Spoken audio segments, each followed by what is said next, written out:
lot of talk in this country about poverty and education and educating youth, and there's not a lot of people walking the talk, so to speak. And this gentleman and the people who work with him in Washington County are doing amazing work, and he's going to tell us all about it tonight. So thank you so much for coming. Really appreciate it. Thanks so much. Thanks.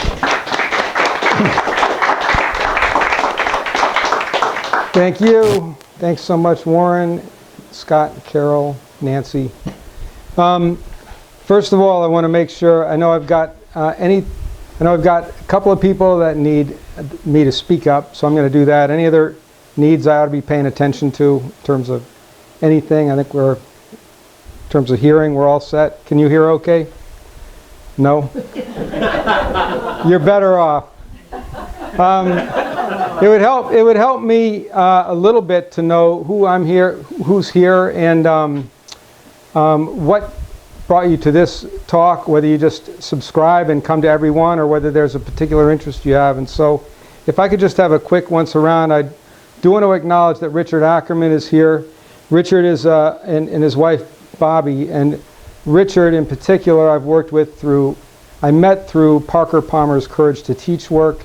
Richard is a facilitator, and part of the punchline of where we're going to get tonight is around a project that really exists today because of Richard's initiative, and when I was asked to pull together the best educators I could think of, Richard was at the top of that list. So Richard, thank you for being here, and we'll bring a lot to that. Richard is in education leadership faculty at Orono. Can we just do a once around of who you are and what, if you have a question or a thought or something that brought you to this circle, that'd be great. Can we start with you? Sure. It's a transplant. My name is Diane. I was a transplant to Maine in 2001. I was in government service for quite a long time, and my studies led me here. I worked in renewable energy initially and resource conservation, but gravitated towards, I designed my own major for global warming and climate change, and this was back in the early mid-70s. And excellent. That was, I was labeled heretic along with the others that were I was working with, but I understood, I saw what was coming, and it was horrifying. Excellent. But it is. I'm working now on super energy efficiency, and use less fuel no matter what source it is, and getting us off of fossil fuels. Thank you for your work. It's great. My mother, Sue Furth, an educator. Ah, bravo. Well, Role model. thank you. Education has always been my great passion, and Alan visited when I radically, for us in New York, in Westchester County, for our group to go back to work was sort of radical, and I could not stand being a suburban housewife, so I went back to teaching, and there was reciprocity between New York and California. We had moved from California, where Alan was born, and Alan visited, and I think it really made an impression on you, Alan, when you came to visit my class in Ossining. Second graders in Ossining. Right, yeah, I loved it. Where the lights would dim in the school when they were executing somebody at Sing Sing. Pretty radical. Yeah, pretty radical. I continue to be really hugely interested. But this is sounding very promising to make a real difference. Thank you. And this is my friend Marianne. Marianne, can you introduce yourself? So I am Marianne New, and I was an educator of young children. I studied with Piaget, and then I came to New York, and my first job was at the Lexington School for the Deaf, and now I'm deaf myself. Yeah, yeah, I'm right behind them. Sir. I'm Harry. I've been a helping steward here in the past, revisiting, and interested in tonight's topic to learn about what works. Excellent. Thank you. Charl. Charl Stevens, a retired Unitarian Universalist minister. I was a resident steward here during the summer of 2012. Studied with Courage to Lead at Kirkridge Retreat for two series. Good. Very active in politics and energy issues and whatever trouble I can get myself into. Excellent. Thank you. Karen Frangoulis. I live in Blue Hill. I've been primarily a babysitter for over 50 children over the years, so in that way I've been a teacher. You're totally a teacher. And I did teach 1 year of kindergarten at a Waldorf school. I loved it. And I do a lot of things. I cook. I'll talk a little bit about Karen when the story starts.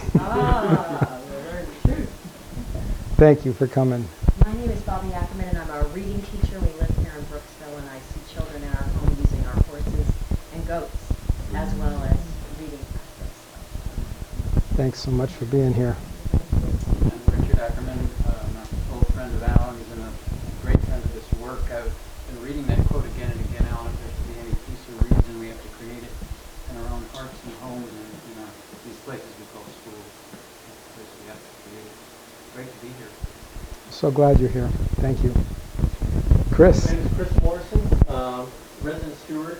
Our second year for Carol and I here at the Field Life Center. My father was an educator in the Los Angeles public school system, and I've gravitated towards it my own way through, right now, Nordic ski coach for middle school, and I've done some guiding over the years with my wife Charl, leading trips mostly for middle school kids, bicycle trips and other outdoor endeavors.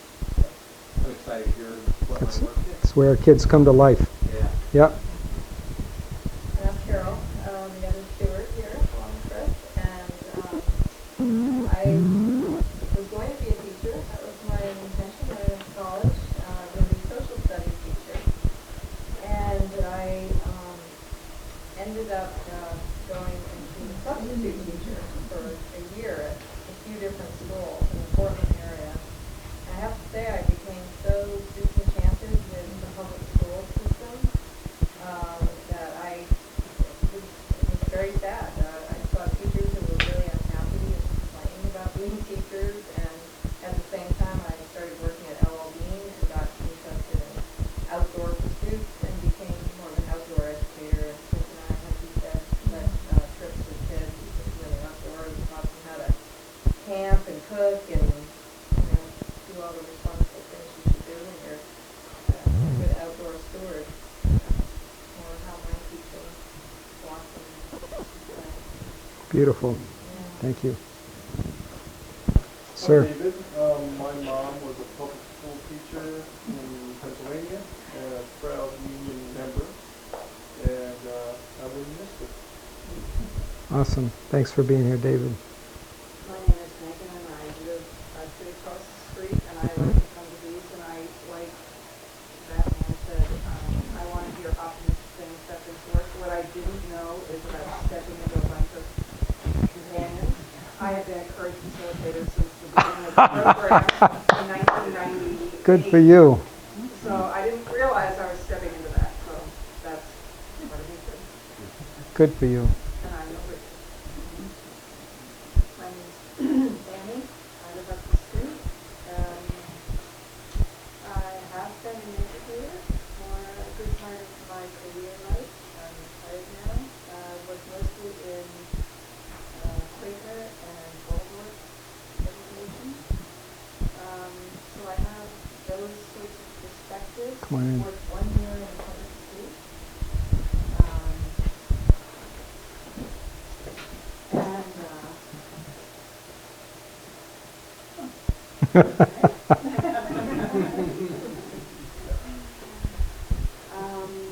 And I now volunteer at the Brooksville Elementary School.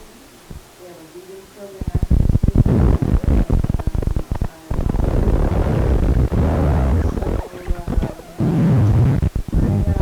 pulse of that school and how it's trying to change and introduce more progressive ideas into particular discipline.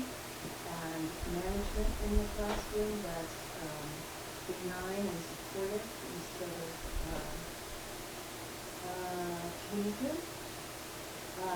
And they're doing a good job with it. So I'm heartened at our local school. Excellent. Excellent. A dear old friend of mine taught in that school for years, and I'll talk about her in a little bit too. I'm Mary, and I'm with the People Creative Life Center for about the last 10 years. I was excited to hear your program this evening. I really am concerned about the amount of poverty in the United States, and I want to do as much as I can to help people out of that. I think it's just a hugely important issue, and I'm really excited for what you are doing. All right. Thank you so much. I'm Nancy, and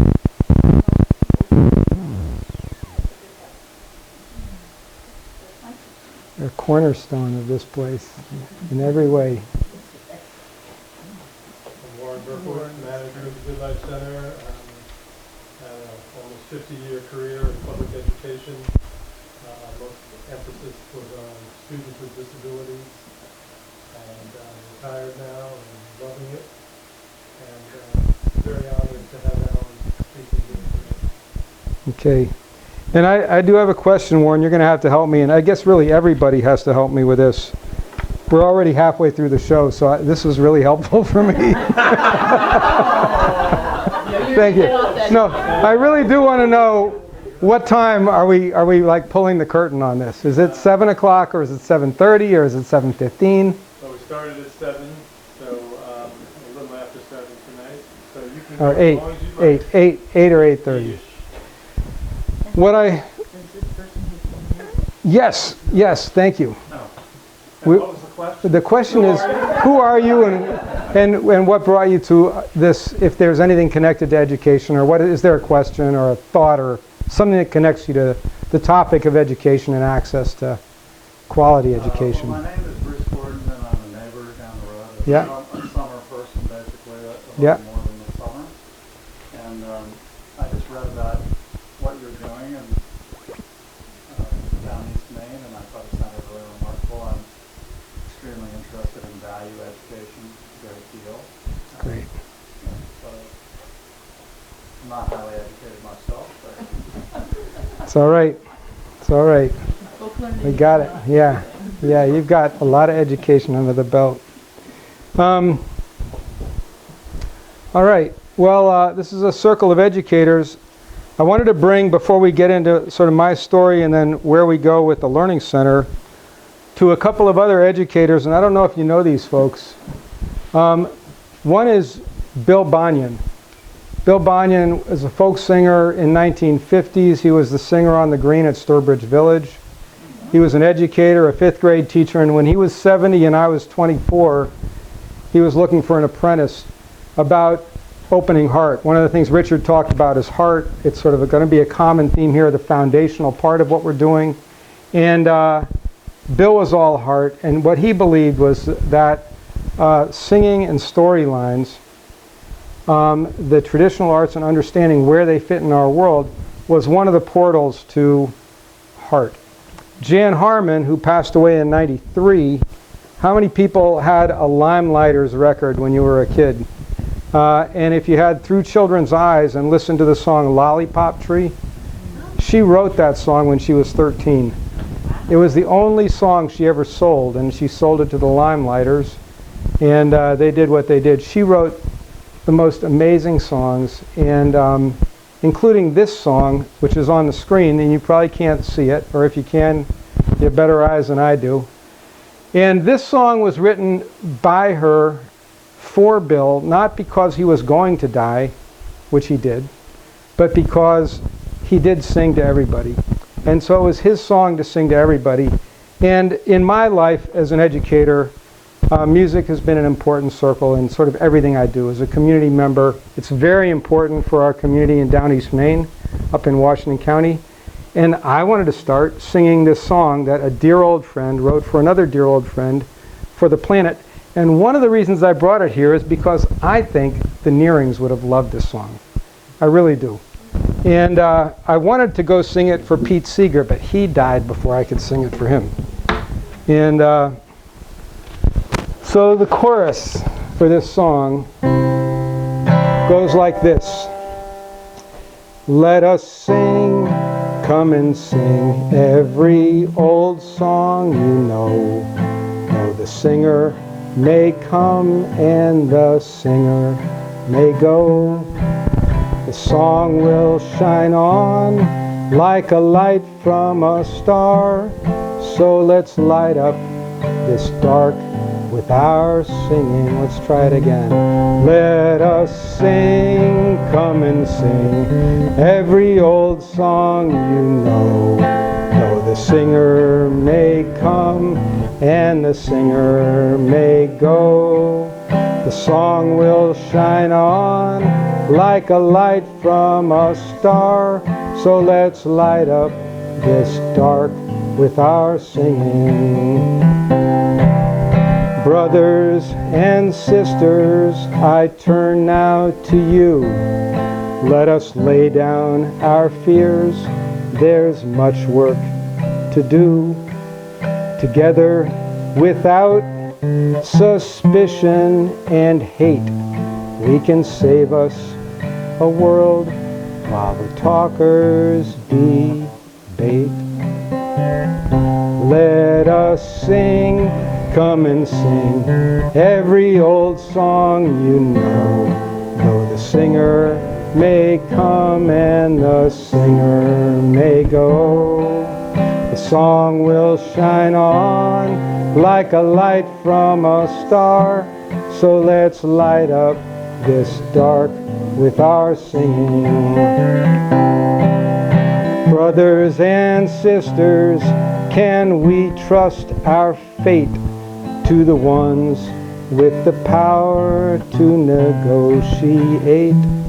With their speeches so fine, they defend empty creed, and they bargain with missiles as if they were beads. Let us sing, come and sing every old song you know. Though the singer may come and the singer may go, the song will shine on like a light from a star. So let's light up this dark with our singing. Brothers and sisters all over this earth, let us tell the true stories at night by the hearth, and look then to Rigel and Aldebaran, reminding the singer to bravely sing on. Let us sing, come and sing every old song you know. Though the singer may come and the singer may go, the song will shine on like a light from a star. So let's light up this dark with our singing. Excellent. Thank you so much. Jan Harman. You can go to the Jan Harman website. Her son Scott has put together a site. She wrote millions of songs. One is called Designer Genes, Genes. Another one is In Case of a Nuclear Attack. She wrote a song when she was driving in a friend's new car and needed to do something, so she opened up and finally read the fine print on the insurance policy and learned that the car wasn't covered in case of a nuclear attack. So she is a very, very funny person, and you'll meet Jan Harman more at some point. My story, a little bit of background first to get us going, is I was born in LA in a band because I couldn't read well enough, so it was sort of like, if you can't do this, you can't do that, and I got to fail about 50 times a day in school, which has a mark, is a trauma. And finally, as a senior in high school, this is 1971, a neighbor actually called a meeting and with my mom and dad and just said, like, Alan's going down. Are we going to do something or not? And I said, I'm ready, whatever we can do. And I ended up getting on a program, and one of the schools I looked at was a Quaker school.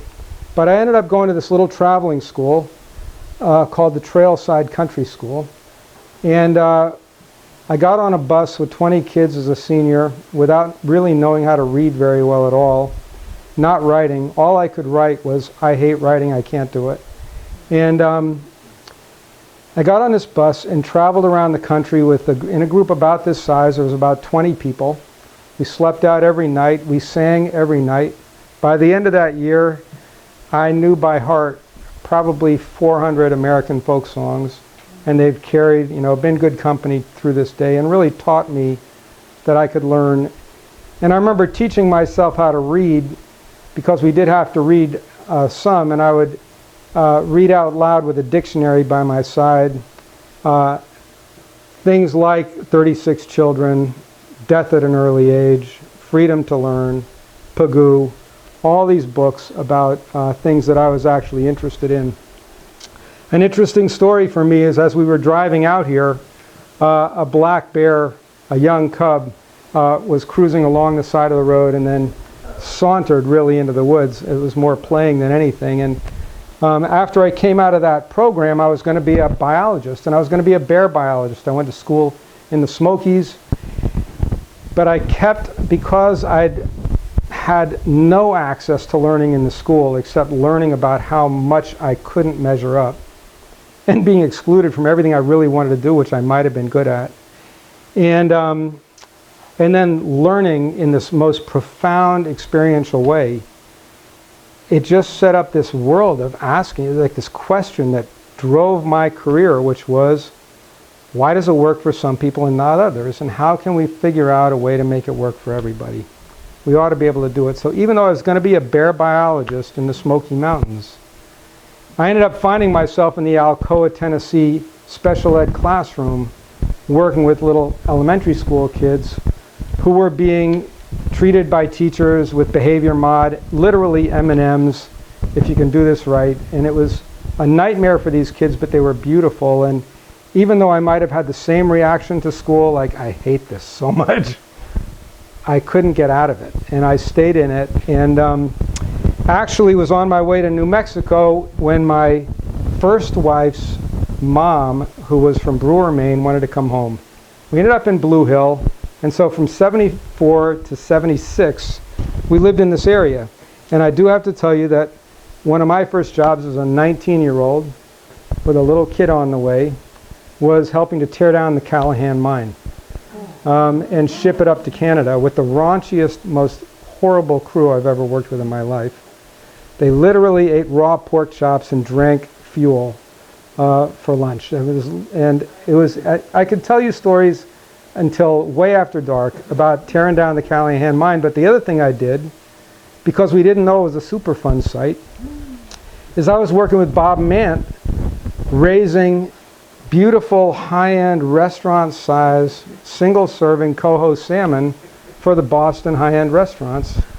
And driving up that hill right there in 1974 with a bucket load of shrimp to feed the coho salmon for the last 2 weeks of their lives so they'd turn pink before we harvested them and shipped them out. And later on we found out that that was a Superfund site, and I did learn tonight that both Bob and his wife died way too young from cancers, So that was my early life. After I was here, I worked with Mason Vernon Ryan for a couple of summers, and worked in the Kerr American mine for 2 winters, deep mining copper and zinc and lead, and having lunch a half a mile underground, or dinner. It was a swing shift work for 2 years. Then I went back to Orono and got my degree in child development and education and psychology. And the only little interlude is the first job we had was at the Wind in the Willows in Sedgwick. This nut, Don Good, I don't mind saying it, but my first wife and Karen and Mary Ann Bates worked in that bakery. and I was a custodian, and we had the best time and ate the best food out of the refrigerator at 3 in the morning. When Don wasn't When Don wasn't there. Incredible food. because he wouldn't let us eat it. No, but we did. We had to pay for whatever we wanted to eat, so when he left, we ate a whole pie. Yeah. The blue cheese dressing was incredible. Okay, all right. So the thing that I want to go back to is Trailside, because I came out of Orono in 78 with a teaching certification, K-8, and a real desire to run programs that made sense.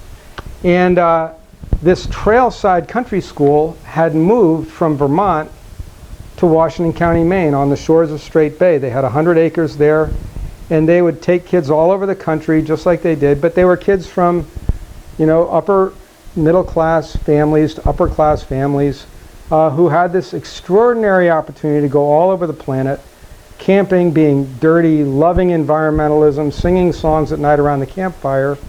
And we went into every community of North America. We went into reservations, we went into the Deep South, we were in all these Mennonite communities up in Washington County, and people loved this, what we were doing. And they would always say, "Can I do that?" And the answer really was, no. I don't think you can afford it. You know, I don't know how to make this happen. I actually worked very closely with Ron Davis, who was an adult educator from the Highlander Center in Newmarket, Tennessee. He's a black guy, a big organizer, and he wanted to bring it into Knoxville College. And we started talking about that.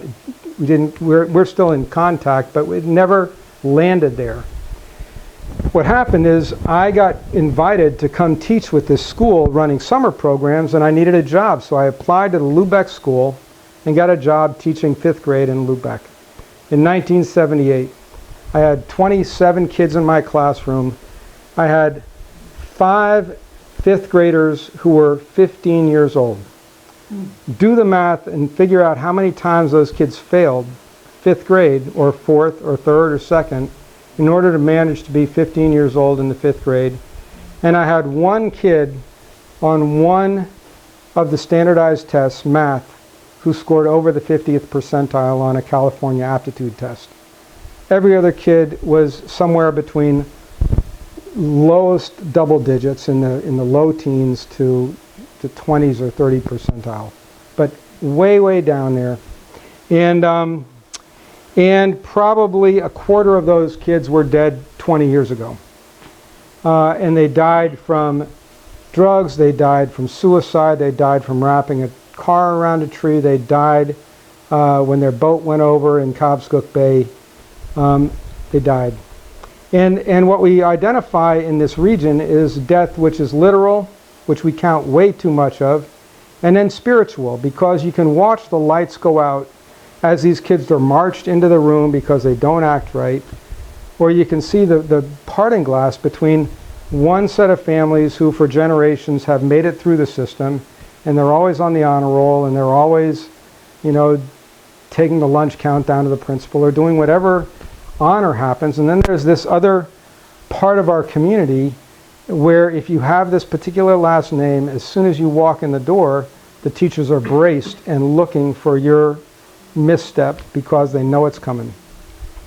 I had parents literally come in with such frustration that in the middle of a class they would drive a teacher up against, you know, the lockers. It was just a powder keg of frustration. And if you've read the papers, even though things evolve and change, this is 41 years ago, the dynamics, the outcomes, the profile of what's going on and the discrepancies of who has access to education that turns the lights on and who doesn't is radical. Kozel wrote about it, Savage Inequalities. It's an old story that we've personalized. And I think one of the things that I did is I taught in the public school and I taught with Audubon, straddling these worlds. And I'd see the lights go on and I'd see the lights go off. And I realized even though I was doing some, I think, really wonderful things in my classroom, 1 year of that kind of thing, in fact, doesn't make a difference. So contrary to, you know, one teacher can can do everything, which is no doubt true, more often than not, it's not enough. We need a systemic response. Now, the other thing I can say is in poor communities all over the country, probably all over the world, there's an entire industry that has been established that is the let's try to solve the problem industry, whether it's in health issues or education issues or something else. And there's absolutely millions and millions and millions of dollars that hangs in this sort of like haze over the community, and people have their jobs and get paid on the promise that we're going to reduce smoking or stop violence or stop alcoholism or improve outcomes in this regard or another. And in my 40 years, it hasn't happened. And prior to that, as a 24-year-old educator walking into the school, the sage veteran educators who were great educators, there were some really phenomenal educators there, told me when I walked in brand new out of the university, Alan, my best advice for you is go in the classroom and close your door and teach those kids. Grants are going to come and go, and they're not going to change the landscape at all. Don't waste your time paying attention to them. Just do the best you can. So that's the landscape, and the fallout is bigger than a lost kid. It's bigger than discrepancies in society. And actually, I think it translates into what we're listening to if we listen carefully. And one of those quotes back here is about listening to our world. Rural America spoke in the last election. It's not working for us, and it hasn't been working for us. So we want some change. And now, you know, you've come here to listen to a conversation or participate in a conversation about education, about living sanely in a troubled world, and simply. What I would say is that our ability to invite, to create the platform where people can make that choice goes to the heart of what I think we're doing. I think that the environmental movement and the sane living movement doesn't stand a chance if we don't first pay attention to equity and quality of life and experience on Earth, so that we are able to make those decisions. That's the hypothesis that I have. So in the course of this time that we have together, my hope is to do what we've been doing a little bit of, is telling stories and, talking about AEI in North America and Washington County, and then coming into Lubec. I've got Walter McIntyre's name there because he was teaching in education, and I took a class, I don't know, probably 35 years ago from him called Children at Risk in the Classroom. And I've studied and I've read and all this stuff, and he pulls up this statistic that says one of the greatest risk factors in America for a young person is being from a rural community. Stats prove it. You're going to die younger, you're going to have all kinds of health issues, you're not going to get a living wage. All these things are going to happen from being in, you know, beautiful rural America. So I'm doing education. I think I want to talk also about this guy, Ron Davis. It's very important. And this gets into maybe the Good Life Center as well. And all I will say is Audubon Expedition, Trailside became the Audubon Expedition Institute. It was a very liberal program that middle class and upper middle class kids, upper class kids came to. And they traveled all over the country. They were on the right card on everything except really the core structure of their institution. We worked with Lesley University. We had this beautiful program. We were up in rural America. We weren't making very much money by choice. All this amazing stuff. And if we had a student of color, you could guarantee they'd be on the cover of our catalog, that you'd see their picture someplace, but that was like 1 in 100. We didn't have diversity. We didn't have economic diversity. We didn't have racial or cultural diversity. Ron Davis, this black organizer from Highlander, who was a great friend, said, well, let's look at that. And so he came up to Jefferson, Maine, where we were all here, a whole staff, more people than are right here. And he had us play a game called Star Power. Has anybody here come across the game Star Power? Look it up. I haven't seen it since Ron pulled it out, but it's there. And it was a phenomenal simulation game. 4 people sit around, and you're basically assigned a role in the community, and your job is from your role to solve a complex problem. And we sat for 3-4 hours in these little circles with some of the top educators I've ever been with in my life, not able to get off square one, not able to find our way through the problem. And Ron let us play, took walks, observed, listened to the dialogue, and people were furious with him. They felt set up. What's going on? And the punchline is, you actually can't win the game if you don't change the rules. And if you're not willing to change the rules, don't expect an outcome that's different.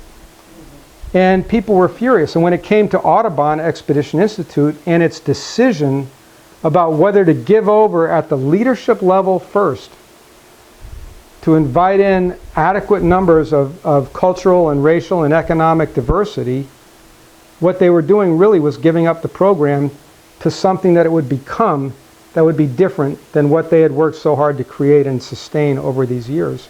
And in fact, the board and the staff chose not to do that. But they had to choose not to do it, and they were furious about having to choose not to do that. They were really furious. I left Audubon because it was going in a place that I didn't want to go, and my home was Lubec, Maine, was Washington County. And I was believing, and I had seen and worked in my classroom, believing that we could do that. Well, when I left Audubon, what's very important is that the Cobscook Community Learning Center wasn't started by me. It was actually started by about 20 parents, young mothers, young fathers of kids that were going to be entering school. And they knew me as a teacher, and they said, Alan, is there some way that we could start an alternative school? Well, we didn't have charter school legislation in the state of Maine. There was no way to start a publicly funded program that we knew of. And so I said, no. But I would be happy to engage in a conversation, to explore what education is, what we need, what we want, and to see what comes out of that. So we met every week for a couple hours. We did huge amounts of research. We studied the Scandinavian folk schools, which had also inspired the Highlanders Center. We studied indigenous education because CCLC, from it before its first conversation, was indigenous. It was Euro-American, Euro-Canadian, working class people from Washington County. And so indigenous education came in. I brought in the Audubon experiential education, expedition work, and popular education, education for social change, of which, of course, the Nearings are at the heart of. So those models yielded a hybrid, and we also told ourselves that we asked ourselves, what would we want for our kids that we wouldn't want for each other throughout our lives? We wouldn't want for our elders, you know, for all ages. And the other thing that we actually discovered, and part of the story of this journey that we're on, is about the joy of discovery. Well, and not that you're learning something new that hasn't been discovered a million times before, but by creating a learning center for all ages, we ended up recognizing and understanding and witnessing the value of multi-generational learning, where all generations are learning how to do pottery, or how to play an instrument, or how to write a poem. And having kids see parents or grandparents enter something and risk being lousy at it in order to try to find their way into it was one of the most profound things. So what you'll find is that we actually run several programs now, and people get to see across the boards other people learning. And so that they're not in school or out of school. You know, when you're in school, it's very easy to sense what you're not doing, and like you're missing out on something. And when you're out of school, it's pretty easy in our part of the world for it just to become a grind, like just trying to make it, trying to, you know, get a clam tied and enough fuel to put in your house for one night's heat. So CCLC's mission is to create responsive educational opportunities that strengthen personal, community, and global well-being. We are linked globally. In October, I'll be in Denmark with people from all over the world as part of the Association for World Education. The Good Life Center should be a member, and you guys should be there. It's very important, and at the end you'll learn about this new initiative called Cobalt, which is about collaborative. Service industries are big. You know, my learning center has 15 people on payroll. Schools, the nursing homes are closing. The university is there. People try to do cottage industries and make some attempt, but what you need to know is that there's a vulnerability, so that my daughter-in-law, who ran Tide Mill Creamery, is not able to keep it going. Debt will crush initiative. Well, let's talk more, you know. So the challenge is, you know, we lost we were running the Cobscook Bay Company, the seafood pie business that went down. And we can talk about where the vulnerabilities are. There's an amplified vulnerability that we deal with in these areas.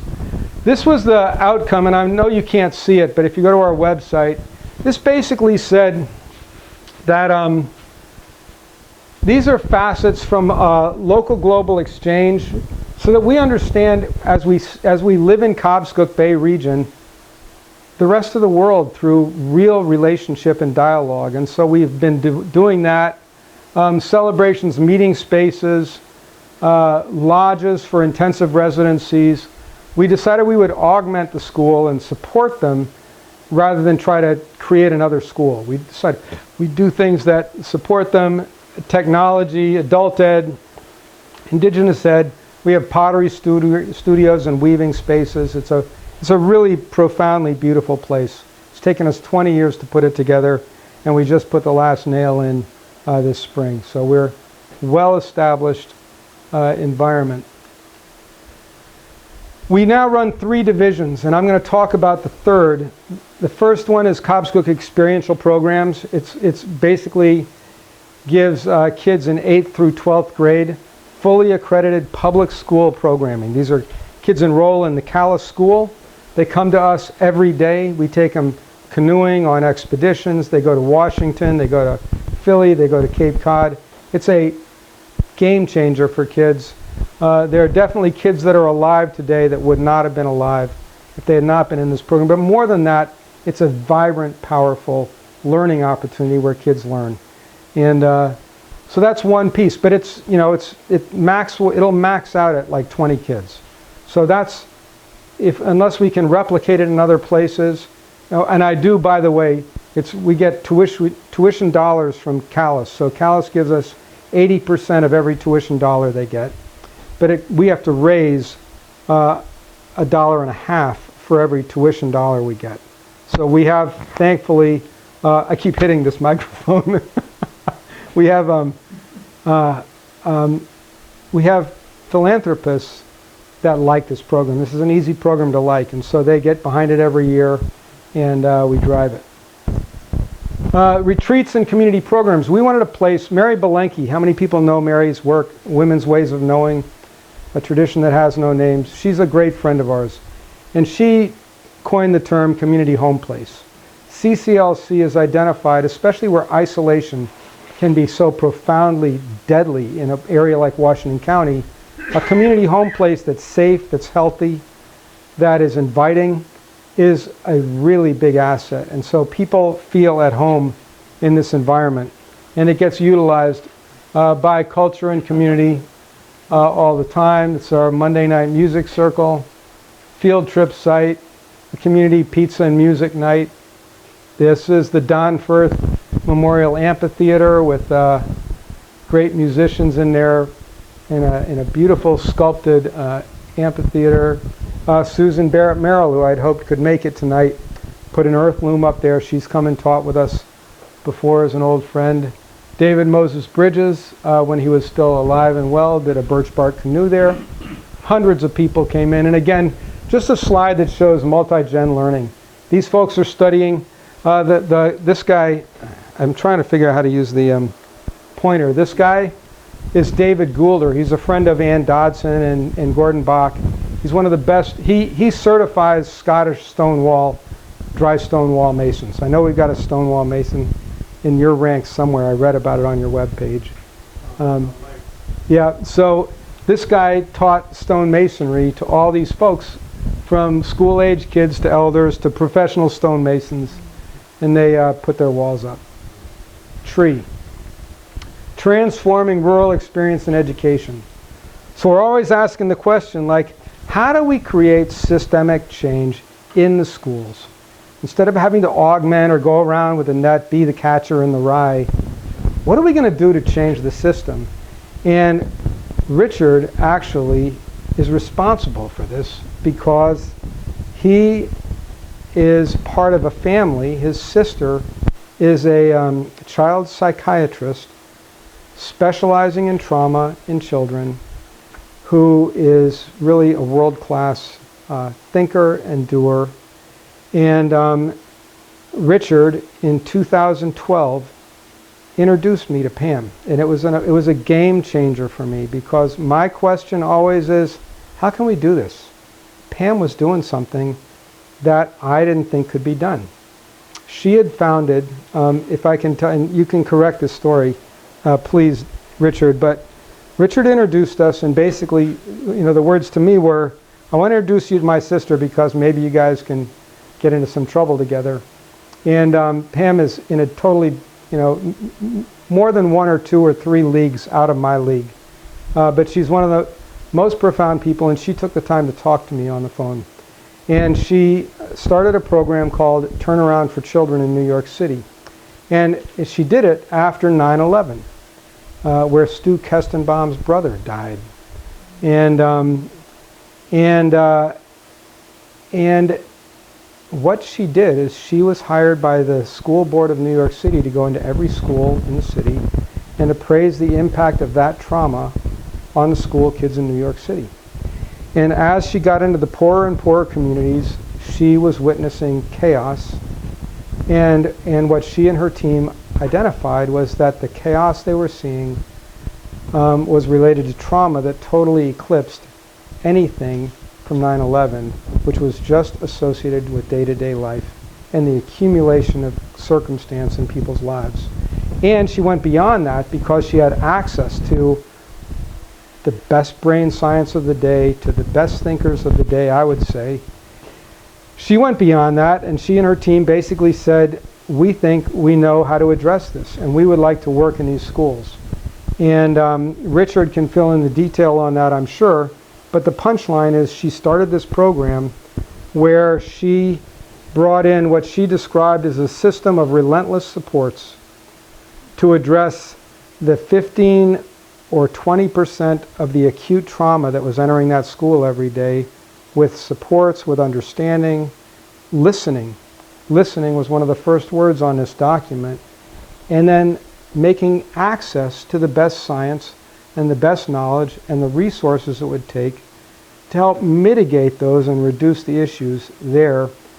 At the same time, providing professional development and administrative supports so that everybody else in the school could sort of change the game slowly through a 3 to 5 year protracted coaching supported model of role playing and role modeling and listening and finding the sticking points, and instead of scolding or demeaning, really listening and looking together to find a solution to where the sticking point was so we can move on.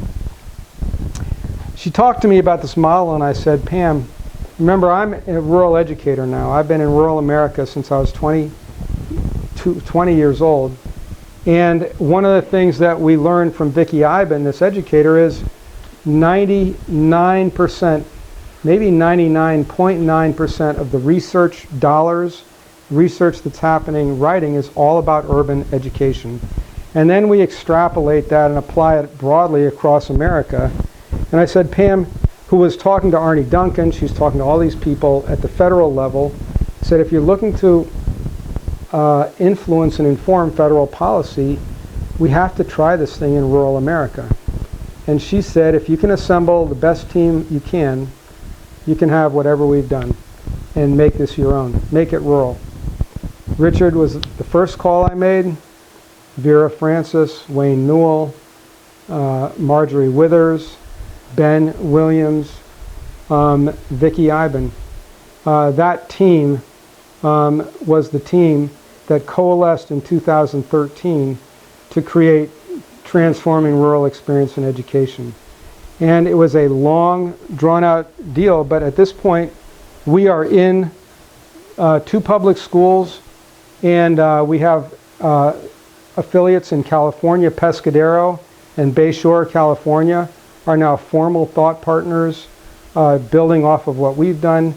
And the Biddeford schools have adopted this model and are applying it. And we're in conversation with Pender Macon and other folks, and Richard and the team from the University of Maine and Colby College are just absolutely phenomenal. So what we did to get here is we paid attention. And the first thing that our tree team did was to go around and say, hey folks, and the tree team at this point, it's actually a formal practice that I was not familiar with, called a research practice partnership, where you, and Richard probably can describe this better, but it's basically a living, responsive, emerging set of engaged research rather than an observing, measuring, distance piece of evaluation.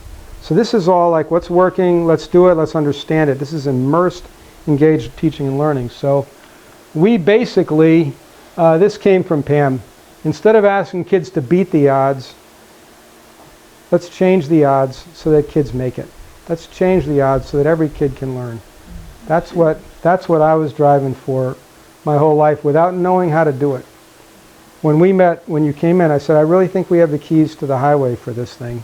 And I think we do. You can't see this, but it's in the booklet that's over here, the tree prospectus. And what this just says is that the tree pyramid, when we listened to community, teachers, parents, students, that spent the first year just holding sessions and listening and putting those words and recording and transcribing, so that instead of bringing turnaround, which I wanted to do, I wanted to bring turnaround in and lay it on Washington County.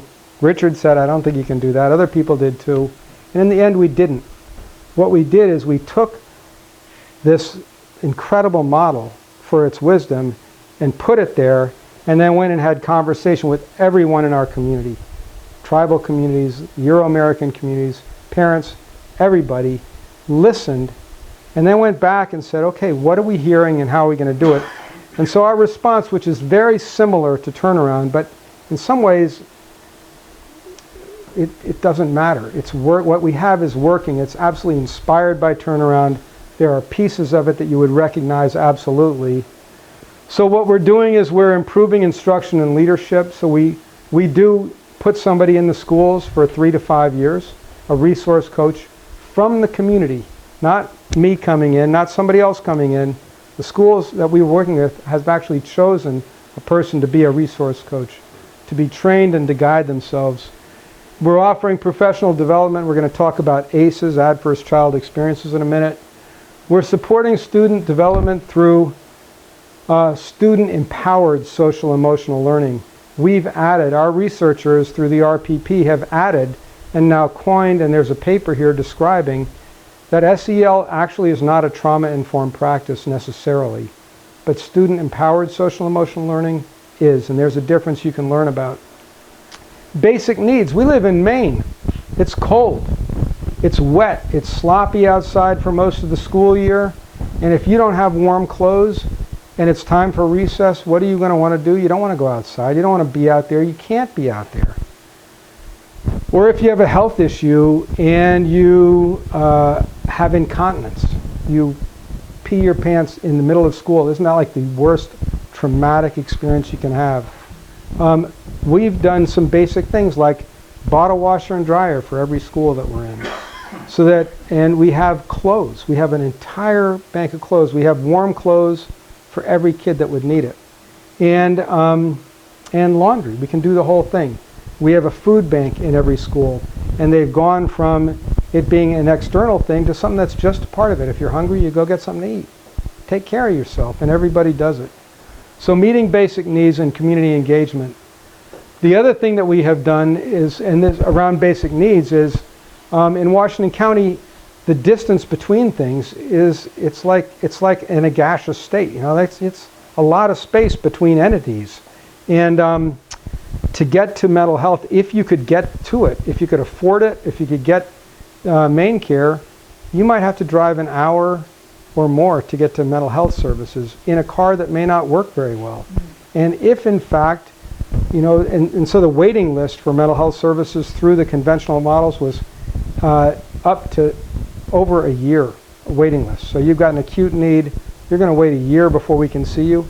And if your car doesn't start or you can't get a ride on the day of your appointment, you go to the back of the line if you miss your appointment. So we have now mental health servers in the school, and they're seeing people that they've never seen before, and the impact is profound. ACEs is what we've been really using when Brittany Ray, our director, has gone into, she's done professional development for over nearly 4,000 educators. And ACEs, Adverse Child Experiences, is a metric that was developed through the medical world and to really appraise what specific traumas you may have had and what those impacts were on health outcomes. And there was a 10-point questionnaire about this trauma or that trauma, and they were all serious traumas. And basically, and the other thing that's very important to note is that these traumas aren't class specific, they're not race specific, they're not gender, they cross every boundary you can get. But that a person with 4 or more ACEs on the ACE score from 1 to 10, your chances of getting through school or living or dying, 20 or 30 years too early, everything that you don't want to have go up goes up, and everything that you would want to have goes down in extreme numbers. So economic insecurity, food, housing, neglect, abuse, exposure to substance abuse disorder, systemic racism. We have the tribe up there. We have a large Latinx community in Millbridge, creates toxic stress. And what we understand, and this gets into the mental health or the brain science, is that there's actually a physiological thing happening with cortisol that mounts in people's bodies and their brains, and that is a deadly dynamic. It's impossible to go in and learn when your cortisol levels are through the roof. What brain science has also told us is that so you can't, if you're coming into school with traumas, you're going to shut down, you're not going to be able to relate to people well, you're not going to be able to regulate yourself effectively, and your learning and memory are going to be compromised. It's a physiological dynamic. I've spoken about some of these already. Trauma crosses all barriers. It's real. What's important to know is that oxytocin is generated when we can have peace, when that we can actually create environments and overcome the dynamics that are created through amplified cortisol, which are a result of trauma. That if we can actually use the school, this garden, this place where kids are going to be for 12, 13 years, and actually become masters of facilitating peaceful, responsive, inviting, engaged, listening environments that are then generative of spectacular activity, we're going to show up. What this chart is going to tell you, and you can't read it now here, but what it's really saying is that TREE has helped us rethink how we respond to student behavior instead of why are you doing that in an accusatory way, to be able to shift that question to what's going on, and then to be able to be fortified with the kind of responses that can listen. that we can really address the issues that are creating toxic stress and mitigate them and get the oxytocin going. The other thing that's happening, which has been profound, is if your kid is not actually being seen as a major problem every day, parents are showing up who generationally may have just seen school as a place to learn about how bad a parent you are. You can show up now and engage with family, with school, as a partner in building a world for your kid that you want for your kid too. And all of a sudden there's access. So school and community becomes a thought partner itself, that there's an invitation for parents to tell us what they're experiencing. Right now we're about to embark on a very profound piece of work in Millbridge where the Latino, 30% of the population of the kids in the Millbridge school are Hispanic. And it's not a Hispanic, it's not a bicultural school. But we're about to embark in a listening process where we believe that will become a multicultural learning environment that celebrates that environment. That's about to happen.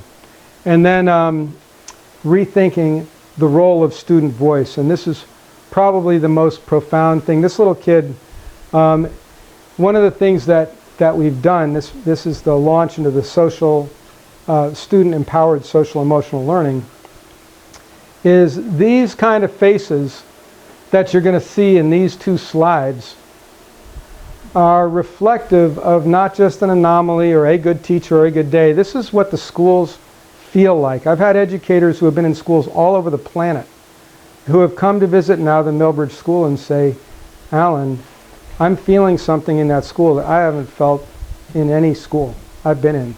There's something alive here that feels great.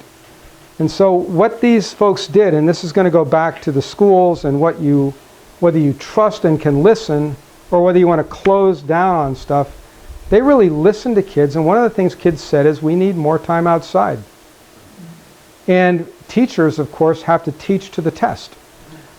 So they can't afford to lose that, and they can feel manipulated by kids who just want to get outside, AKA not do the work.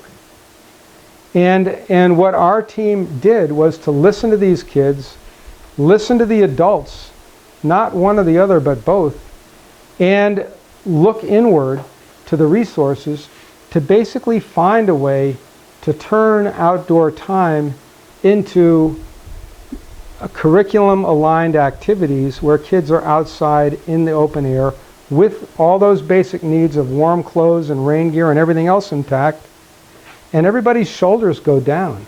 And the kids are on fire, and the teachers are saying, like, that's not so hard. This is phenomenal. And we're actually laughing and smiling together. There's a beautiful video that was taken at the Millbridge School where a little 3rd or 4th grade kid is saying, well, the teachers, you know, if they let us do something like this, all of a sudden we can start to trust them a little bit. And really talking about the importance of that. So we are, through blending science, through being in community, through listening, through engaging, through partnering with incredibly dedicated, highly skilled individuals at the community level, at the institutional level, at the national and global levels of thinking, we're able to harness together, I think, what will be developing the best environmental stewards for both our social and natural environments of the future. It's a long haul journey forward, but we couldn't be more excited. If you're interested in actually seeing this in action, you should be in touch with me or Brittany. You can visit the Millbridge or the Jonesport schools. I'm very proud that the university is launching this fall a brand new master's degree in rural leadership. And much of one of the research partners in TREE is the founder of that and the instructor for that master's program. So this is now affecting teacher education. It's a very, very exciting outcome. What I want to do is very quickly introduce you to this other crazy thing, which is the Collaborative for Bioregional Action, Learning, and Transformation. This guy, Glenn Page, has bought the property adjacent to CCLC. He's an old friend now. And he is taking a lot of what we're doing through TREE now, and he sees TREE as one of the most profound social change models, and is doing that at a global level. And now in dialogue with members of the Passamaquoddy tribe, the German consulate, to develop workshops where people from all over the world wanting to build sustainable communities will probably be coming to the Gulf of Maine, Washington County, Portland, and these areas to think and talk and listen across the board. So we're incredibly excited. The Cobscook Bay, remember the change that we're talking about. The Gulf of Maine is one of the most rapidly changing environments on the planet, one of the most rapidly warming bodies of water. It's going to impact everybody, and we have an opportunity to be engaged in what that means and how we live with this at the community level, at the global level, at the policy level. And so learning from the past, as we've done with TREE and education, understanding where we are, and then leading into the emerging future, from the emerging future together. Grundtvig, the founder of the Scandinavian folk schools, said something akin to, first you must fall in love and then you can make the world over. And I know that happened for me at Trailside, you know. I was able to fall in love with this planet and to figure out how to engage. And I think we see that in these schools, in the kids and the parents who are showing up at school where they have never wanted to come before. We're hopeful. And I'm so grateful for this opportunity to share a bit of it with you tonight. That's it.